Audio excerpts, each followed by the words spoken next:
E o que eu quero trazer aqui para vocês é essa palestra desses dois figuras que estão ali em cima da tela, que são os Daniels. É uma dupla de diretores que fez esse filme aqui. Quem assistiu esse filme?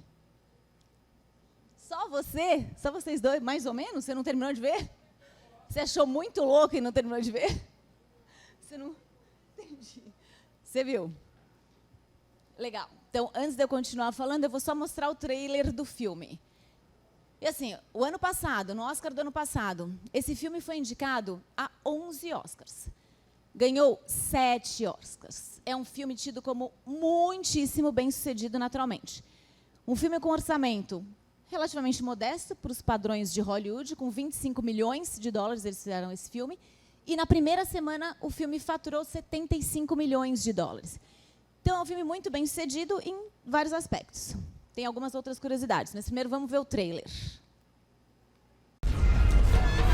What's happening? The universe is so much bigger than you realize.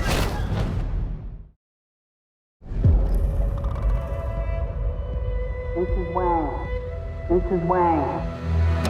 Mrs. Wang, are you with us? I am paying attention. Now, you may only see a pile of receipts, but I see a story. I can see where this story is going. It does not look good.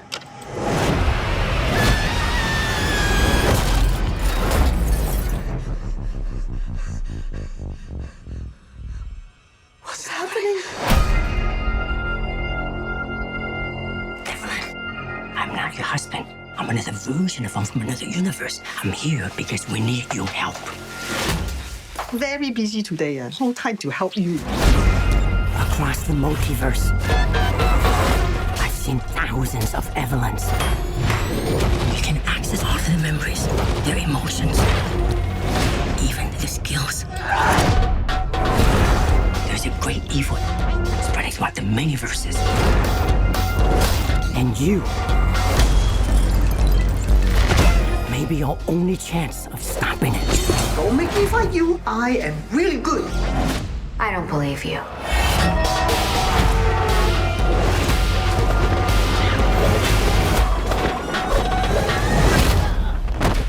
Wow, that was really good.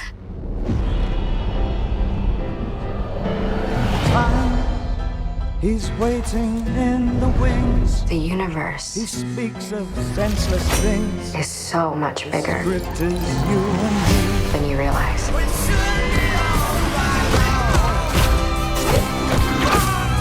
Of all the places I could be, I just want to be here with you. Remember our mission concerning the fate of every single world of our infinite multiverse. There is no way I am the Evelyn you are looking for. Every rejection, every disappointment has led you here.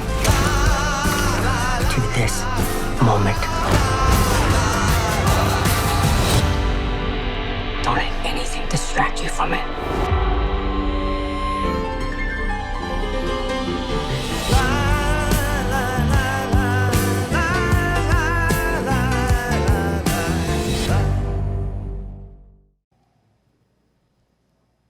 Essa parte fala, cada distração, cada decepção, cada frustração te trouxe até aqui, este momento. Não deixe que nada te distraia. Enfim, é um filme muito bacana, bem legal, recomendo depois para vocês assistirem, mas o fato é que os Daniels demoraram para conseguir transformar o filme em realidade, viabilizar o projeto, tá? 10 anos. Mas quando eles conseguiram viabilizar o projeto, o filme foi filmado em 38 dias. É um tempo recorde, porque eles entraram para filmar com tudo redondo, sabendo absolutamente o que eles queriam. Era o projeto da vida deles. E eles fizeram essa palestra costurando sobre como que eles, conseguiram fazer o filme, conectando com um conceito muito interessante, que é o que eu trouxe para vocês, que eu acho que tem tudo a ver com o momento que vocês estão, mas também, ao final da palestra, eles queriam responder essa pergunta. Por que a gente fez o filme? Por que a gente fez esse filme? E para responder essa pergunta, eles trouxeram um conceito que chama Ikigai. é um framework, é uma ferramenta que chama Ikigai. Quem aqui já ouviu falar do Ikigai? Você já usou o Ikigai? No projeto? Projeto? Com a Débora. Que legal. Como que vocês trabalharam? Vocês preencheram o Ikigai? Vocês têm essa ferramenta com vocês? Muito legal. Então, é um termo em japonês que significa razão de viver, razão de ser ou propósito de vida. Que trabalha com essas intersecções, né? Que diz o seguinte, cara, a gente precisa encontrar um equilíbrio entre essas frentes aqui. O que a gente ama, no que a gente é bom, o que a gente consegue ser pago para fazer e do que o mundo precisa. Como vocês sabem, tem algumas intersecções aí que, se a gente não cuidar, a gente deixa, por exemplo, a paixão de fora, ou então a viabilização financeira da vida. E o Ikigai é exatamente a intersecção de tudo isso. Como a gente chega lá para encontrar esse equilíbrio. E como tudo na vida, a gente, em alguns momentos, eu acho que a gente consegue estar mais perto, né, do Ikigai, às vezes a gente está mais distante, aí a gente se ajusta para chegar até lá, mas não é fácil, né? Normalmente, na vida real, a gente está mais perto de algo assim. A gente está lá com o que a gente ama, o que a gente faz bem feito, meio desconectado com isso, tal, o que a gente consegue ser bem pago para fazer e as coisas que a gente está fazendo. Então, claro que isso daqui é uma brincadeira, que inclusive os Daniels mostraram na palestra deles, mas a vida real, normalmente, longos períodos, a gente fica mais perto disso aqui. E eu queria trazer alguns números que traduzem um pouco essa realidade, né? No Brasil, cerca de 30% das pessoas que estão trabalhando sofrem de burnout ou de estresse por conta do trabalho. 70% das pessoas economicamente ativas no Brasil falam que não estão satisfeitas com o trabalho. Nessa pesquisa global da Gallup, a pergunta é: quão engajado você é com aquilo que você faz? Só 13% das pessoas responderam que eu sou engajado no trabalho. 24% são ativamente desengajados. O que é isso? Você está lá pesquisando ou vendo vídeos no TikTok enquanto você está trabalhando. E 63% se dizem não engajados. Então, a gente estava ali brincando que, na realidade, a coisa realmente é mais complexa, mas tem muitos dados que mostram quão insatisfeitos a gente está com o trabalho. E aí, voltando para a história do Ikigai dos Daniels, eu queria trazer essa visão crítica que eles colocaram na palestra, mas para a gente ter em mente. Criamos história de que nosso valor é definido pelo trabalho. Olha só, a gente criou a história de que o nosso valor é definido pelo trabalho. Quando a gente só vale o que faz, somos seres sem um valor intrínseco. Por isso é tão difícil encontrar satisfação. A gente inventa, a gente cria, né, histórias. Como eu tinha comentado no começo, histórias que são adotadas pelas pessoas. E a gente não pode ser definido só pelo trabalho também, né, mas a gente não é definido só pelo trabalho. Outra questão importante, já que a gente está falando tanto de avanços tecnológicos, né, devemos perguntar não só como a IA pode ser usada, mas por quê e para quê. A tecnologia deve ser uma extensão dos nossos valores e não um substituto dos nossos valores. E parece que a gente está diante, então, de uma oportunidade de contar uma nova história ou de reinventar histórias. Opa, peraí, volta aqui para mim, por favor. Oiê, você volta para mim, por favor. E aqui eu trouxe só essa definição do Yuval sobre história, que é, quando a gente está falando desta história, a gente está falando que a capacidade de contar história é a base da evolução humana e a base de toda a cooperação humana. Sempre é uma história fictícia, sobre deuses, sobre economia, sobre a nação. Ou seja, a construção da nossa existência, da própria humanidade, sempre passa por uma história fictícia. Que a gente fala, olha, economia, isso aqui, sabe o dinheiro? Esse papel vale R$100. Ou então, olha, essa é uma nação que daqui para cá tem uma cultura, daqui para lá tem outra. Isso é fruto da imaginação do ser humano que estrutura uma narrativa e a gente adota essa narrativa, certo? Mesmo os direitos humanos. Olha que coisa bonita que a gente tem para, né, se espelhar como referência. Então, é dessa história que a gente está falando aqui. E voltando para o Ikigai, tem toda uma parte que diz respeito ao quê? Autoconhecimento, né? Eu preciso me conhecer bem para saber do que eu gosto, do que eu sou bom, do que as pessoas me pagariam para fazer. Mas tem uma parte que tem a ver com perspectiva, com percepção do mundo, que tem a ver com a leitura do contexto, que é aquela outra parte ali. Como é que a gente vai identificar o que o mundo precisa? E para identificar o que o mundo precisa, a gente precisa fazer bem essa leitura de mundo. Então, eu queria trazer um pouco aqui de contexto para vocês nessa parte específica que é do que o mundo precisa. A gente sabe que hoje a gente vive uma urgência imposta pelas mudanças climáticas, certo? Não tem como desconectar quando a gente está pensando em uma atividade, um trabalho, uma profissão, se a gente não considerar que a gente vive hoje uma crise climática. O que significa isso? Que essa ideia, aquela história sobre prosperidade, de que a gente precisa crescer sempre, infinitamente, não comporta essa ideia com o nosso planeta, né? A gente precisaria de 5, 6 planetas para dar conta de um crescimento infinito. Então, não dá para a gente pensar num trabalho, numa atividade, não considerando que esse desenvolvimento precisa ser o quê? Sustentável. Então, a gente precisa considerar a crise climática. Não tem modelo, não tem sistema que a gente possa dizer que deu certo ou que é inovador, se privilegia 1% das pessoas e que a maioria das pessoas está passando fome, não tem acesso à educação, não tem oportunidade. Então, isso aqui são crianças ávidas por conhecimento, catando livro no lixão, porque essas crianças trabalham no lixão. Então, o modelo, se não inclui todo mundo, não deu certo. Então, são coisas que a gente tem que ter na cabeça quando a gente pensar, o que o mundo precisa? Né?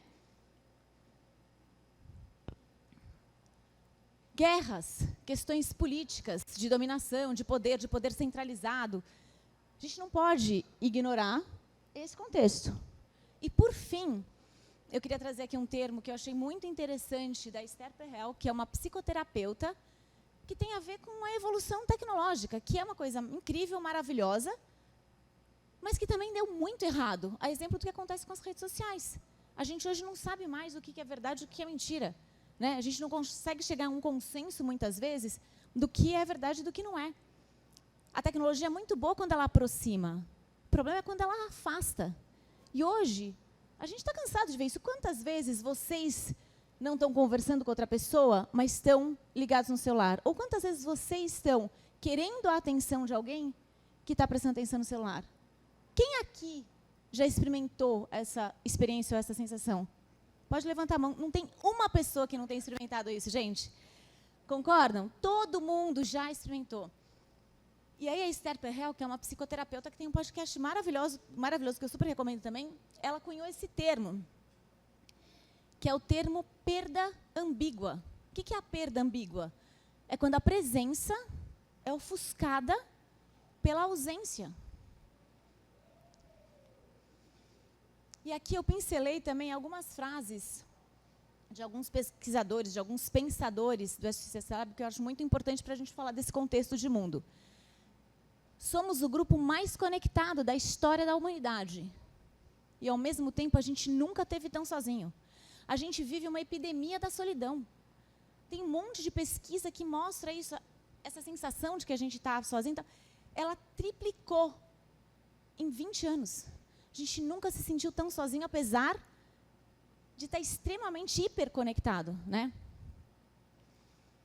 Essa aqui, que tem a ver com desigualdade social, essa é uma mulher negra, uma advogada norte-americana, que é especialista em justiça climática.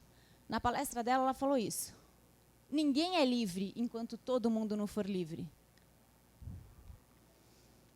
E aqui da Chay, que meu pai citou, a Chay hoje é uma das principais vozes em defesa dos povos indígenas. Ela é uma liderança, ela falou na COP26, ela abriu a COP26 e ela ganhou projeção global. E ela falou, precisamos nos reconectar à natureza. Preservar a floresta é manter a vida. Essa é uma luta coletiva. E o que a Chai fala é muito importante em relação às mudanças climáticas e à crise climática, que é o seguinte: não adianta também a gente ficar olhando aquele cenário catastrófico e falar, nossa, já foi, né? A gente está aqui vivendo caos climático e tal. Porque se a gente acredita nesse futuro que não tem mais jeito, a gente se paralisa. Não tem mais o que fazer, então paciência. Mas o chamado da Chai, que está na linha de frente de quem é impactado pelas mudanças climáticas, né? Quem vive no meio da floresta, é diretamente impactado, mas também da Jane Fonda, na sua indignação ativista, a gente precisa levantar a bunda da cadeira e fazer alguma coisa, senão não vai ter futuro, porque não vai ter planeta. Então, essa urgência, né, para essa causa tão necessária. E aí eu queria fazer aqui também uma colocação de um cenário um pouco mais otimista, que diante de tudo isso, existem vários movimentos que são movimentos também de transformação para tentar corrigir essas questões para a gente chegar a um futuro mais próximo. Por exemplo, em 2000, Kofi Annan, então secretário das Nações Unidas, lança o Pacto Global. O que é o Pacto Global? Também é uma história para a gente adotar, se conectar, que trata desses pilares: direitos humanos, meio ambiente, condições justas de trabalho. Então, as empresas precisam estar conectadas a isso, a sociedade precisa estar conectada a isso. Os ODS, os Objetivos de Desenvolvimento Sustentável. Também, aqui, foi a maior movimentação coletiva da ONU, de novo, né, que a gente está falando da importância nesse momento da construção coletiva, da cultura de comunidade. Então, foi o maior projeto colaborativo da ONU, com o envolvimento de 1,5 milhão de pessoas, de 193 países, com 1.500 especialistas, que nos ajuda a medir os impactos socioambientais. Então, a gente tem diretrizes aqui, né? E outro conceito, que é essa sigla ESG, que muitas vezes está, infelizmente, ligado a greenwashing, né? Que assim, as pessoas usam muitas vezes para fazer um marketing, mas, por outro lado, está ali fazendo garimpo legal na Amazônia, ou está falando de ESG e está desenvolvendo corante para atingir salmão de laranja, né? Tem essas coisas. Mas aí está um bom uso da tecnologia, que hoje a gente consegue rastrear muito mais as ações que se ligam ao conceito de ESG, que é uma preocupação com o ambiente, com governança e com social. E qual foi a grande virada aqui? Como é que veio nessa história do ESG? Lá em 2004, o mesmo Kofi Annan fez uma carta para os 50 CEOs das 50 empresas, das maiores empresas. Ele fez uma carta dizendo: quem se importa ganha. O ESG bebeu muito dessa fonte.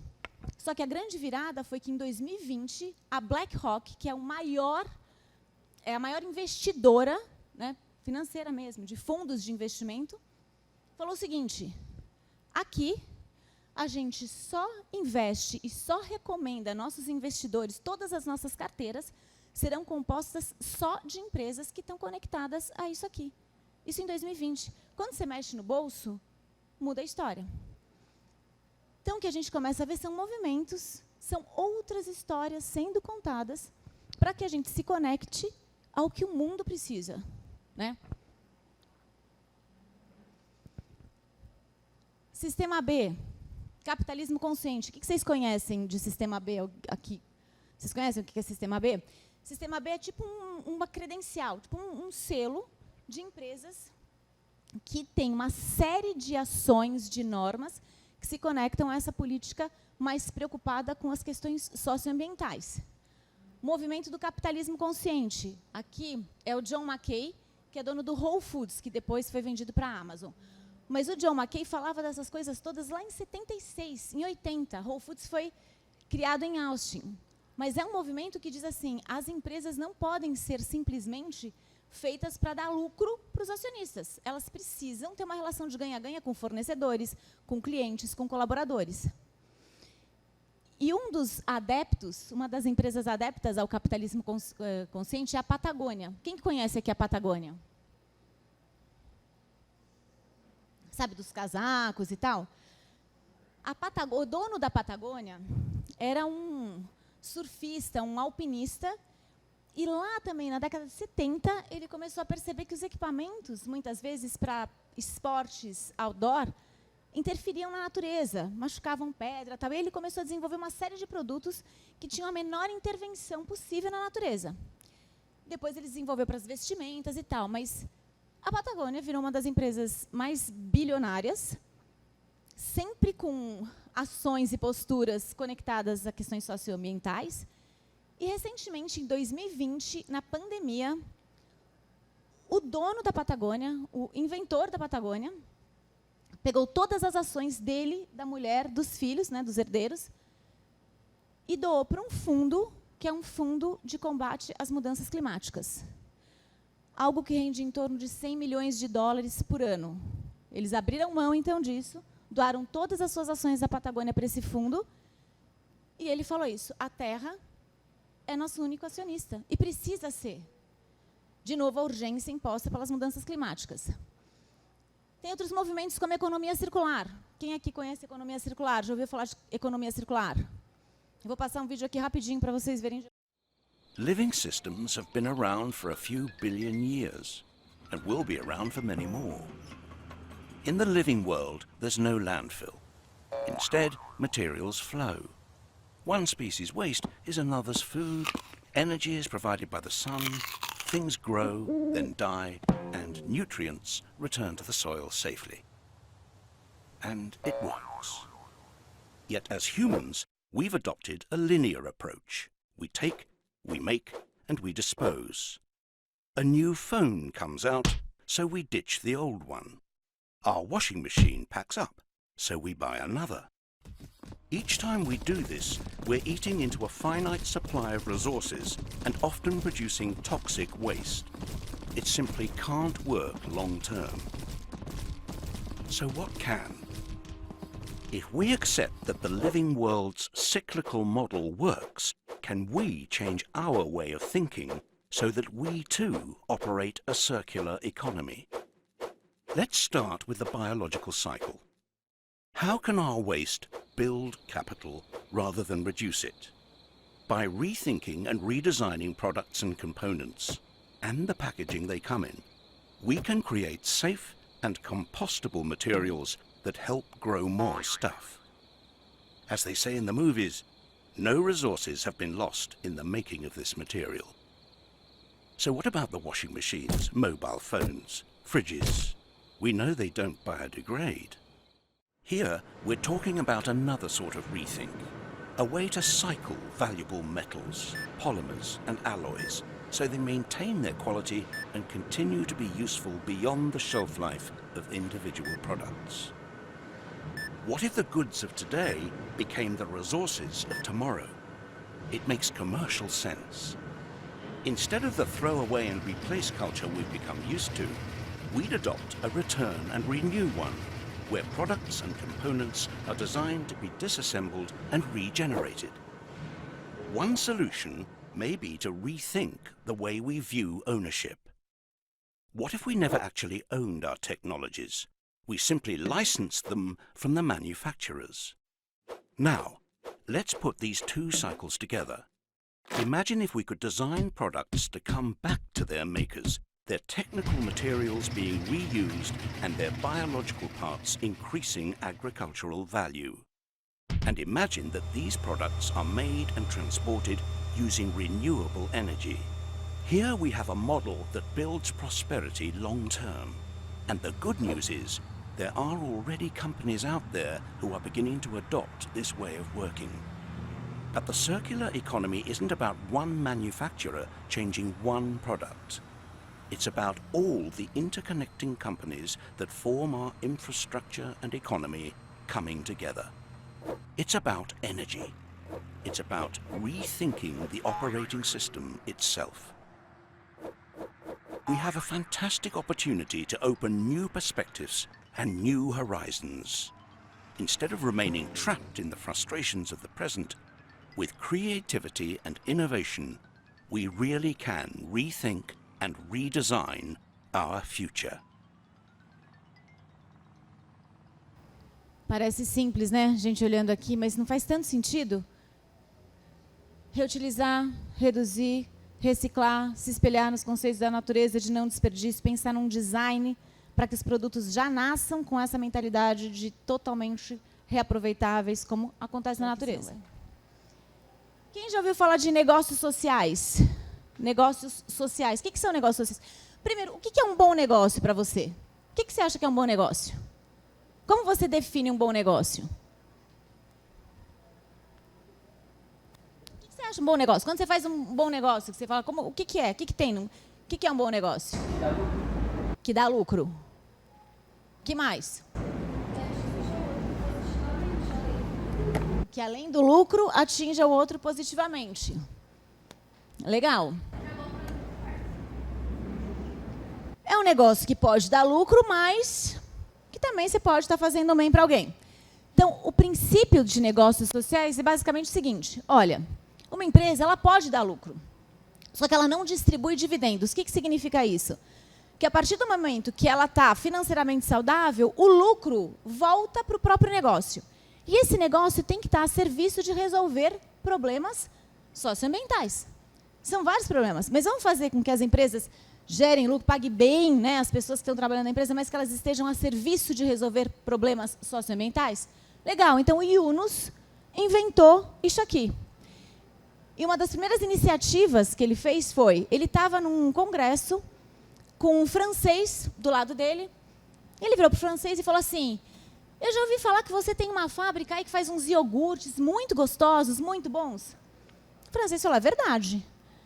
E aí o Yunus falou, então, lá em Bangladesh, a gente tem altíssimos índices de desnutrição infantil. É um negócio assim escandaloso. Se você levasse essa sua fábrica lá para o meu país e a gente acrescentasse uma série de nutrientes nesse seu iogurte e a gente vendesse lá. E aí ele conta que o francês falou, legal, bacana.